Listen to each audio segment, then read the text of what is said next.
Video শুরু করার আগে একটা প্রশ্ন।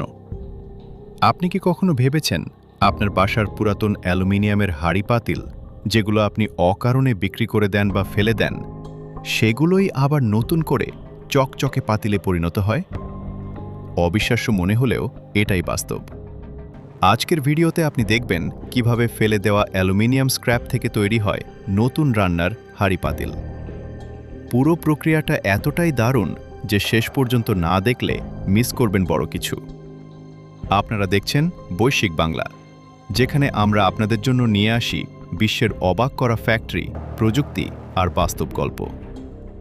আপনি আমি যে অ্যালুমিনিয়ামের হাঁড়ি পুরাতন হয়ে গেলে বিক্রি করে কিংবা ফেলে দেই, সেগুলোই পাকিস্তানের এক ফ্যাক্টরিতে গিয়ে হয়ে যায় লক্ষ লক্ষ টাকার কাঁচামাল। গ্রামে গ্রামে গিয়ে সংগ্রহ করা এসব হাঁড়ি পাতিল কারখানায় এনে প্রথমেই জড়ো করা হয়। এরপর এগুলোকে আকার এবং মান অনুযায়ী আলাদা করা হয়। ভিডিওটা যদি শুরুতেই ইন্টারেস্টিং লাগে তাহলে একটা লাইক দিয়ে দিন, আর নতুন হলে সাবস্ক্রাইব করে রাখুন বৈশ্বিক বাংলা। এরপর বাছাইকৃত অ্যালুমিনিয়াম স্ক্র্যাপগুলোকে ঢুকিয়ে দেওয়া হয় বিশাল ফার্নেস বা চুল্লিতে। এখানে তাপমাত্রা রাখা হয় প্রায় 660 ডিগ্রি সেলসিয়াসের উপরে। এই তাপে শক্ত অ্যালুমিনিয়াম কয়েক মিনিটের মধ্যেই গলে তরল লাভার মতো হয়ে যায়। যখন অ্যালুমিনিয়াম পুরোপুরি তরল হয়ে যায়, তখন ওপর থেকে অপ্রয়োজনীয় ময়লা বা খাদগুলো লম্বা চামচ দিয়ে সরিয়ে ফেলা হয়।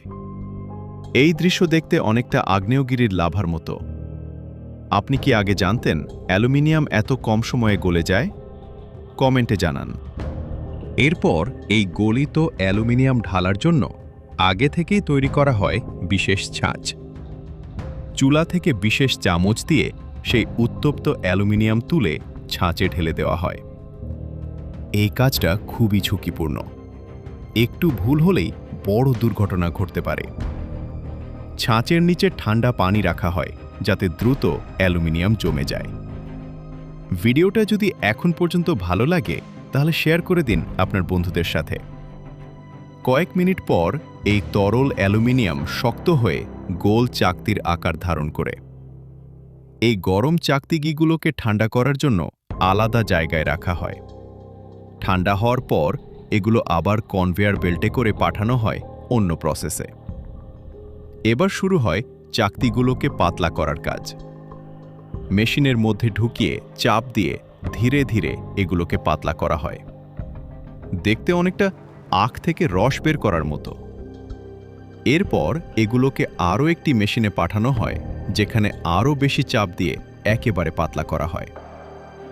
ভিডিওটা যদি আপনাকে নতুন কিছু শেখায় তাহলে একটা লাইক দিতে ভুলবেন না। এরপর এই পাতগুলোর গায়ে বিশেষ তরল লাগিয়ে ঢুকিয়ে দেওয়া হয় অন্য মেশিনে। এই মেশিন কয়েক টন চাপ দিয়ে এগুলোকে বড় পাতিলের আকারে তৈরি করে।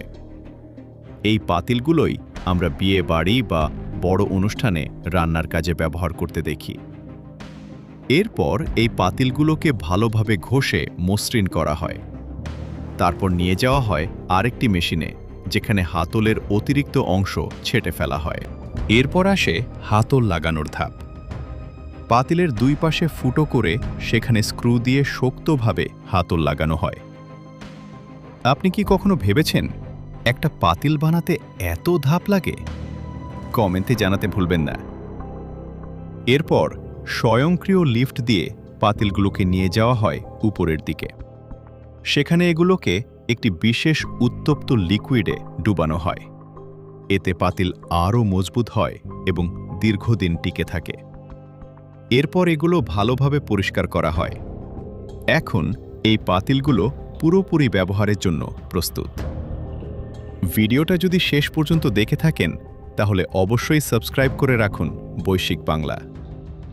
এভাবেই শুধু বড় পাতিল না, চায়ের কেটলি থেকে শুরু করে নিত্য প্রয়োজনীয় অনেক কিছুই তৈরি হয় অ্যালুমিনিয়াম দিয়ে। ফেলে দেওয়া জিনিসকে আবার নতুন করে ব্যবহারযোগ্য করে তোলার এই প্রক্রিয়া আমাদের পরিবেশ রক্ষায় গুরুত্বপূর্ণ ভূমিকা রাখে। আপনার কাছে সবচেয়ে ইন্টারেস্টিং লেগেছে কোন ধাপটা? নিচে কমেন্ট করে জানান। আজকের মতো এখানেই শেষ। খুব শীঘ্রই আবারও ফিরে আসব নতুন কোনো ফ্যাক্টরি, প্রযুক্তি বা অবাক করা রিসাইক্লিং গল্প নিয়ে, শুধুমাত্র বৈশ্বিক বাংলাতে।